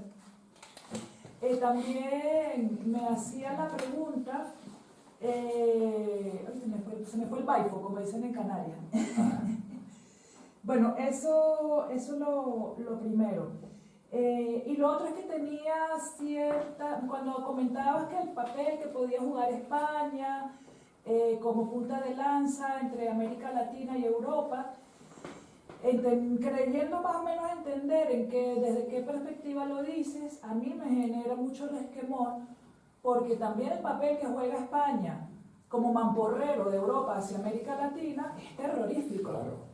Y entonces el gobierno español en particular, que quiere mostrarse como a Europa como aquí estoy, ¿no? Lo que tiene para vender es el idioma castellano, ¿no? Y la mediación de las relaciones entre Europa y nuestros pueblos como si fuéramos tarados, ¿no? Y necesitamos un interlocutor que nos traduzca porque todavía somos muy tropicales, estamos ¿no? Entonces tengo mis dudas respecto a eso. Hoy mismo, por ejemplo, aquí entre Portugal y España se iba a mover Elliot Abrams, llegaba hoy y se va el jueves tiene unas reuniones por aquí por España, porque están negociando no sé qué, con respecto a Venezuela, ¿no? Y, en fin, bueno, es bastante preocupante. Entonces no coincido exactamente con esa idea de España. Entiendo que cualquier aliado, a mí me da igual si es España o si es Bielorrusia, es ganancia, pero no sé. Mira, no, pero yo lo que digo es que eso podría haber sido una posibilidad en el marco de la transición española hace 25 años atrás. Ahora yo no tengo ninguna confianza en que ningún gobierno de España vaya a hacer eso. Coincido contigo, más bien son los encargados de castigar y coordinar el ataque en contra de Venezuela. Eso está fuera de discusión. Fue una oportunidad perdida para España, ¿verdad? Estoy hablando de la década de los 80 y para nosotros. En cuanto a lo segundo, a lo primero, yo creo que no se puede subestimar el impacto de las ideas que propaga Vargas Llosa, aún en Venezuela. Yo lo estuve allá hace poco. Por supuesto, no en el pueblo chavista, porque ese pueblo ha sido muy educado por Chávez y sabe muy bien, pero tú tomas algunos sectores, ¿verdad?, de las capas medias en Venezuela, etcétera, que de repente buscan noticias en la televisión colombiana, y el impacto que tiene, digamos, estas ideas de Vargas Llosa, por ejemplo, el descrédito de López Obrador en esos sectores, el descrédito del populismo kirchnerista o de Lula, es muy grande, no se puede subestimar eso. El caso venezolano es un caso muy especial, ¿verdad? Y sobre todo en la franja popular muy grande, que ha sido durante más de 10 años, gracias a la lo presidente y a la pedagogía de Chávez, ha sido de alguna manera educado para resistir los influjos de este discurso. Pero salte de ese ambiente y vas a ver cómo las ideas esas, además porque esas ideas son el motor para que luego las traduzcan en criollo venezolano o ecuatoriano y aparecen en los periódicos y en las radios y todo lo demás. O sea, es un efecto en cascada. No es gente que lea Vargas Llosa, ni saben. Pero las ideas de Vargas Llosa, ¿verdad?, que son las ideas más elementales de la ideología liberal o neoliberal, tienen así este gradiente que llega y afectar profundamente. Tú miras, por ejemplo, la televisión chilena, la televisión colombiana, la televisión argentina, la brasileña, están repitiendo todo este discurso permanentemente. Y es el gran alimentador, y es la referencia obligada, un gran escritor, premio Nobel, ¿no es cierto? Maestro de las letras de habla española, digamos. El impacto es muy grande, ojalá que fuera mucho menor, pero la verdad lo vemos, y teniendo en cuenta la excepcionalidad del caso venezolano, ¿verdad? En donde 10 años a los presidentes han dejado una huella muy profunda. Si eso no hubiera existido, si esa huella no estuviera ahí, Venezuela difícilmente estaría resistiendo el ataque brutal que está resistiendo hoy, porque ha habido un proceso de educación política muy fuerte. A ver, las dos y las dos últimas preguntas le siguen. No, lo mío muy breve. Es que cuando he llegado estabas haciendo mención, dentro de lo maravilloso de todas las cosas que has estado contando y diciendo, respecto de lo que Smith había escrito y que habías encontrado, esa es la pregunta en sí, el dónde, o si está referencia en el libro, porque lo entronco, pero a modo de un simple comentario. Afortunadamente, desafortunadamente, si muchas de esas cosas, de tantas, que evidentemente podrían a esta clase política mundial, podríamos decir, no solamente echársele, sino precisamente educar a la población para decir no me mientan, no me engañen, porque fundamentalmente todo lo que se ve es como la gran mentira tan poderosamente manejada, pues lógicamente subvierte lo que tú en la tesis del libro obviamente estás diciendo respecto a ese autor, pero comentaba compañeros respecto a otro, y generalmente siempre es así. Entonces, si hay alguna referencia a esa pregunta para buscarla, etcétera, y manejarla en otros contextos, y termino con esto simplemente porque estamos viendo cómo el mundo cada vez está más gobernado, no solamente por unas determinadas gentes que son las que están detrás, pero los que están ahí al frente cada vez son más idiotas, es decir, el idiotismo en todos los niveles está, y encima además manejando la gran mentira, idiotizan a su vez a todos los súbditos, de tal manera que lo que has dicho respecto a esos porcentajes entre los poquísimos ricos y la inmensa mayoría, pues se mantiene el sistema. Está todo ahí fundamentado, y te digo, página 61 del libro, están las citas exactas de Adam Smith en la versión, ojo, la versión original en inglés. Vale. Para no comprar la versión en castellano, que de repente traductores, traditores, no dicen en italiano. Sí, absolutamente. Está ahí totalmente detallado, lo mismo que en la cita de la distribución del inglés. Está todo, mira, yo he tratado de hacer no una guerra de citas, sino una guerra contraponer el argumento de él con los datos de la realidad, con fuentes inobjetables. Ahí está. Y en cuanto a interesante, en cuanto a la calidad, bueno, evidentemente hay un problema gravísimo de descenso de la calidad dirigencial a nivel mundial. Es que la prédica de la antipolítica del neoliberalismo a la larga tiene efecto. O sea, a ver, un personaje como Macron jamás hubiera sido presidente de Francia, no solamente comparado con De Gaulle, hasta con Mitterrand, que hubiera sido tal vez el secretario que le abre la puerta a los visitantes. Oye, presidente, Angela Merkel, que es lo mejorcito que hay en Europa, no se compara con Adenauer, de su propio partido, o con Willy Brandt. Theresa May, pobrecita, al lado de Churchill, nada, y acá, digamos, yo sé, y acá ni hablo, pero oye, un analfabeto como Macri que no puede leer, o un bárbaro como Bolsonaro, que yo inclusive he escrito una pequeña obrita que inspirado por Vargas Llosa, un diálogo entre Macri y Bolsonaro, que por ahí todavía aparece ahí en YouTube, algunos lo agarraron, que suscitado por el hecho que leí declaraciones de Bolsonaro hablando de la amenaza soviética aún hoy en América Latina, advirtiendo de la amenaza soviética. Digo, la Unión Soviética desapareció hace casi 30 años. Y estos bárbaros, bueno, imagínate un país que tuvo un presidente, con todo respeto, fue mi maestro, que después se vendió, pero fue Fernando Enrique Cardoso, que fue presidente de la Asociación Internacional de Sociología, un hombre cultísimo, pero otro también con un ego que yo tendría que escribir un texto sobre el ego de Fernando Enrique, fue mi gran profesor, me enseñó el método dialéctico en Chile, un curso, un seminario de 6 meses de metodología dialéctica y el análisis marxista y cómo él fustigaba a todos los europeos ya que se iban para el demonio, ¿no es cierto? Y él desde un marxismo riguroso, pues se vuelve lo que es, ¿verdad? Pero bueno, era una cabeza privilegiada, la de Bolsonaro, ¿no es cierto? Y puedes tomar, digamos, por dónde va los presidentes en general. En Estados Unidos ha habido un Reagan de presidente, este es un bárbaro que descubre 3 países mexicanos. O sea, la crisis, la decadencia de la dirigencia política es un fenómeno universal. Contra lo cual emergen, ¿verdad?, personajes como Putin o como su canciller Lavrov, que Lavrov va a ser considerado el Metternich del siglo XXI, un tipo con una formación cultural y un conocimiento, digo, la pelea entre Lavrov y cualquier canciller de la Unión Europea es, como dicen los cubanos, la pelea entre King Kong y el gato Félix.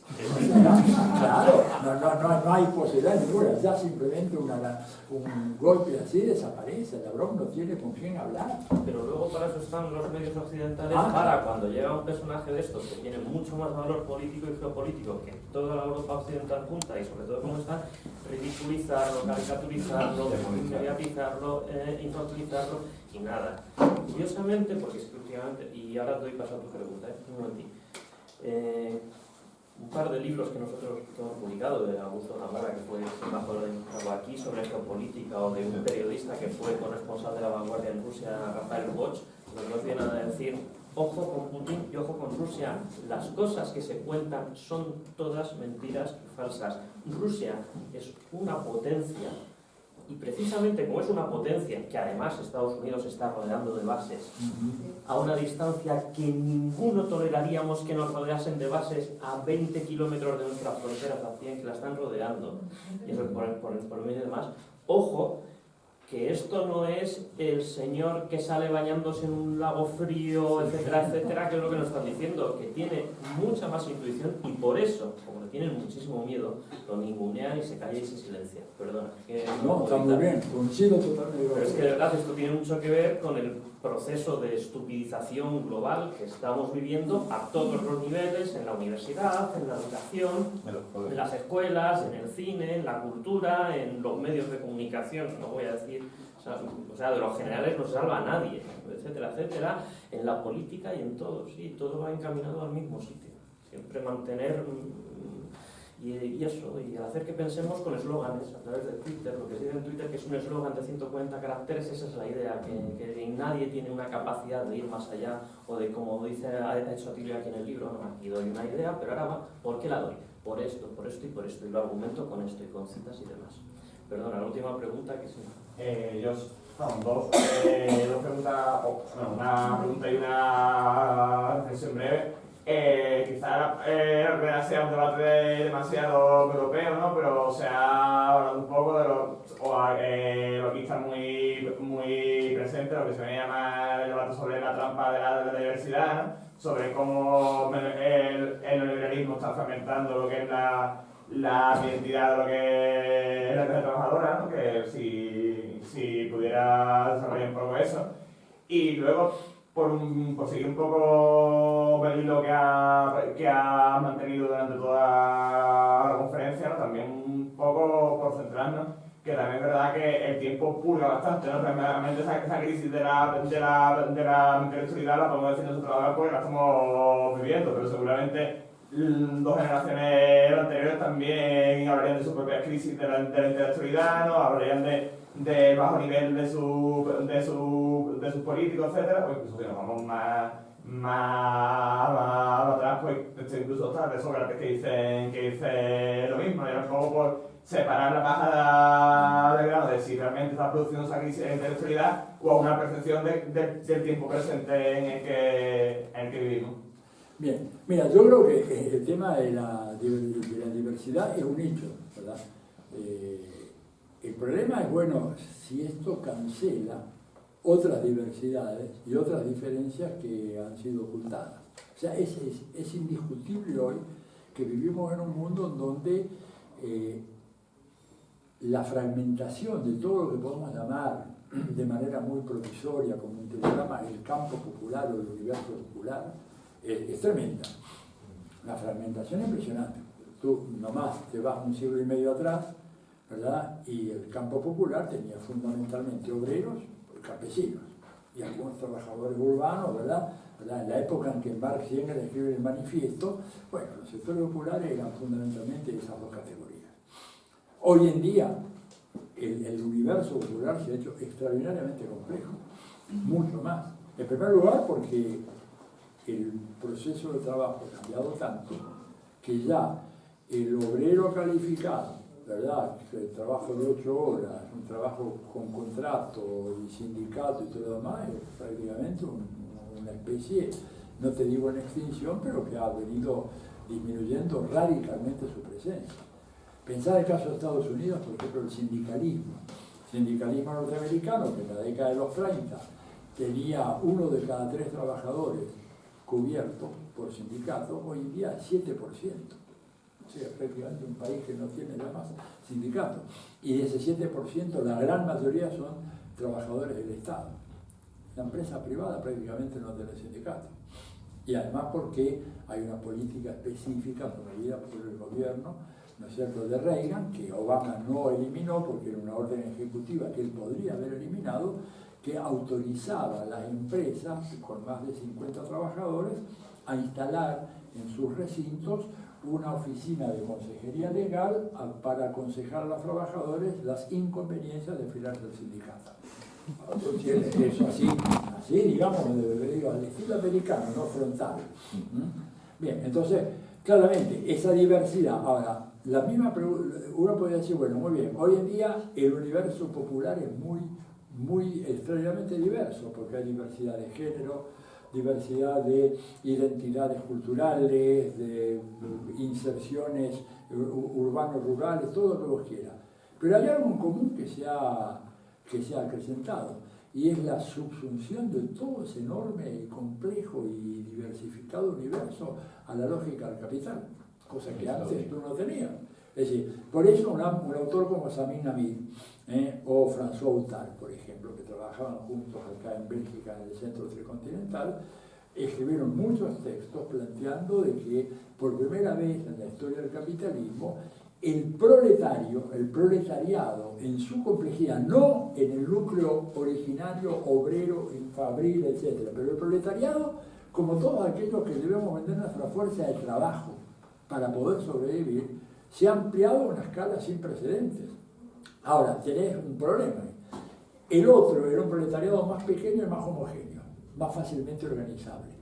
El actual es inmensamente más grande, está distribuido por los 5 continentes, tiene identidades múltiples, a veces incompatibles, porque está la identidad religiosa, el trabajador del Islam, el trabajador del mundo cristiano, el trabajador, digamos, de los países donde el budismo o el hinduismo son las religiones dominantes. Hay problemas de todo tipo. O sea, tenemos masivamente, numéricamente, un ejército, como decía Engels, el ejército del proletariado internacional hoy es de un peso fenomenal. Pero al mismo tiempo está tan diversificado, está tan fragmentado, que hace muy difícil la coordinación de las acciones. Y eso en un contexto en donde, y este es el otro dato, la otra novedad del capitalismo contemporáneo, en la cúpula del sistema, en la cumbre del sistema, se ha producido una extraordinaria homogeneización, ¿verdad? Y entonces, en lugar de ser una coalición de burguesías nacionales, tenés lo que Fidel apropiadamente llamó una burguesía imperial.